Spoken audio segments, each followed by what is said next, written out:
আজকের এই দিনে সবচেয়ে বেশি মনে পড়ে যাচ্ছে বিএনপির স্থায়ী কমিটির সদস্য সালাউদ্দিন কাদের সাকা চৌধুরীর কথা।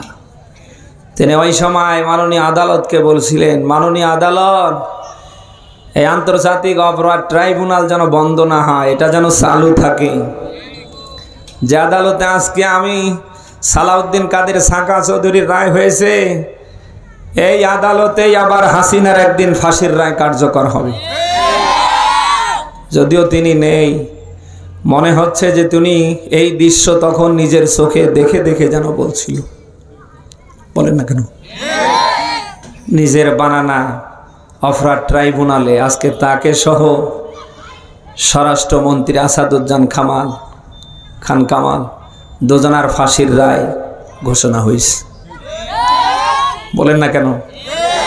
আমরা চাই এই বাংলাদেশে 1.5 দশক যারা জোর করে ক্ষমতায় ছিল, যারা মানুষের উপরে জুলুম অত্যাচার টর্চার করেছে, তারা যেখানেই থাক না কেন আন্তর্জাতিক অপরাধ ট্রাইব্যুনালের মাধ্যমে তাদের রায় কার্যকর করে বাংলায় নিয়ে এসে ফাঁসির দড়িতে ওপেনে ঝোলানো হোক। আমাদের এটা প্রাণের দাবি। আমরা যেন চর্মচোখে দেখতে পারি হাসিনা সহ তার সাঙ্গ পাঙ্গদেরকে বাংলার মাটিতে ফাঁসির দড়িতে ঝোলানো হচ্ছে। আমরা কি এটা দেখতে চাই না ভাই?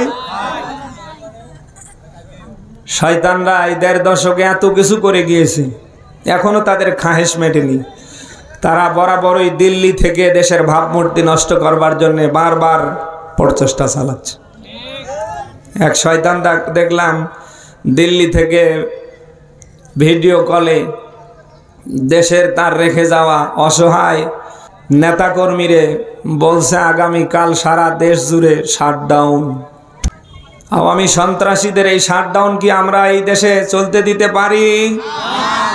আগামীকাল বাংলাদেশের কোন জায়গায় যদি আওয়ামী সন্ত্রাসীরা দেশের ভাবমূর্তি নষ্ট করবার জন্যে কোনোভাবে কেউ রাস্তায় নেমে পড়ে, আমরা প্রত্যেকেই প্রতিরোধ করব, তো পায়ের জুতো খুলবো আর ধরে পিটাবো। কিসের রাজনীতি তাদের এই দেশে? কিসের শাটডাউন? কিসের তাদের কি?